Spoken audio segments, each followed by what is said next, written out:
إخواني، الحمد لله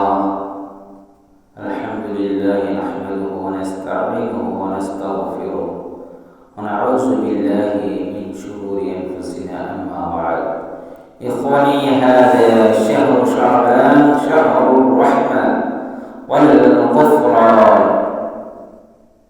হে আমার প্রিয় ভাইগণ, ভাতৃবৃন্দগণ, هذا شهر شعبان, এটি শাবান মাস। শাহরুর রহমা ওয়াল গফরান, ইয়া শাবান মাসটি রহমতের মাস, ক্ষমার মাস, মাগফিরাতের মাস। قال النبي صلى الله عليه وسلم إذا كانت ليلة النصف من شعبان, রাসূল সাল্লাল্লাহু আলাইহি ওয়াসাল্লাম বলেছেন, যখন শাবান মাসের 15 তারিখ উপস্থিত হয়,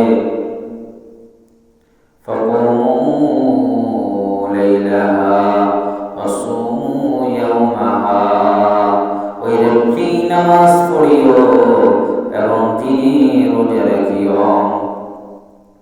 فإن الله تعالى ينزل فيها لغروب الشمس إلى السماء الدنيا, কেননা আল্লাহ তাআলা ওই সূর্যাস্তের সময় প্রথম আসমানে অবতরণ করিয়া বলিতে থাকেন, فيقول ألا من مستغفر فاغفر له, তোমাদের মধ্যে কে আছে এমন ক্ষমা প্রার্থী, আজ আমি তাকে ক্ষমা করে দিব।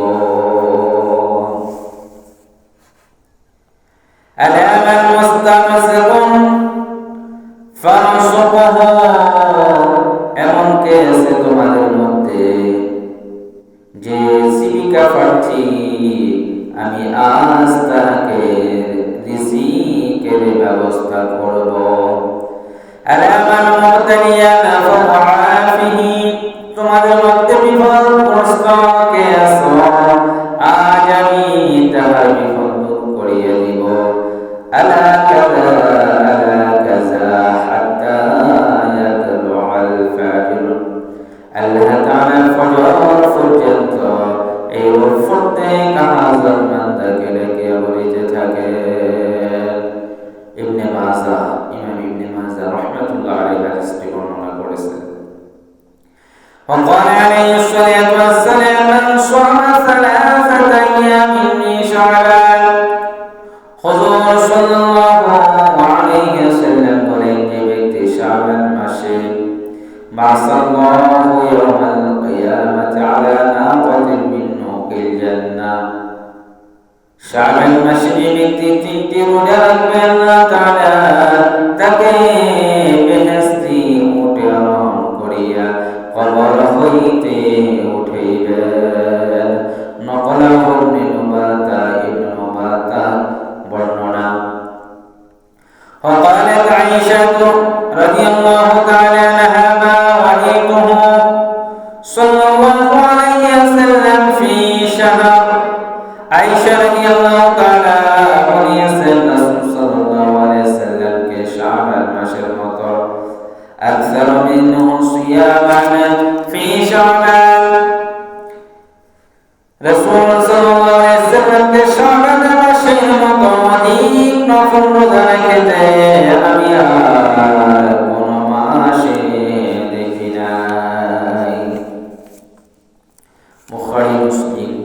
আল্লাহুম্মা রযুকনা বারাকাতা শাহরি শাবান ওয়া ওয়াফিক লিল ইবাদাতি ফীহি ওয়া লিজতিনাবি আনিল আসিয়াত, হে আল্লাহ, শাবান মাসের বারাকাত আমাদের দান করুন এবং এই মাসে ইবাদত করিবার, পাপ হইতে দূরে থাকিবার আমাদের সামর্থ্য আপনি দান করুন। সুবহানাল্লাহ।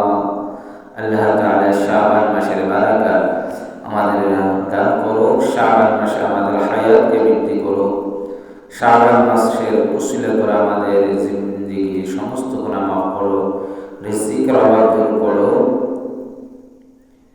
আল্লাহ তাআলা আমাদের পরিবার সকলের উপরে খাস রহমত দারাজ করো আমিন। ওয়া আলাইহিল বালাগ ওয়া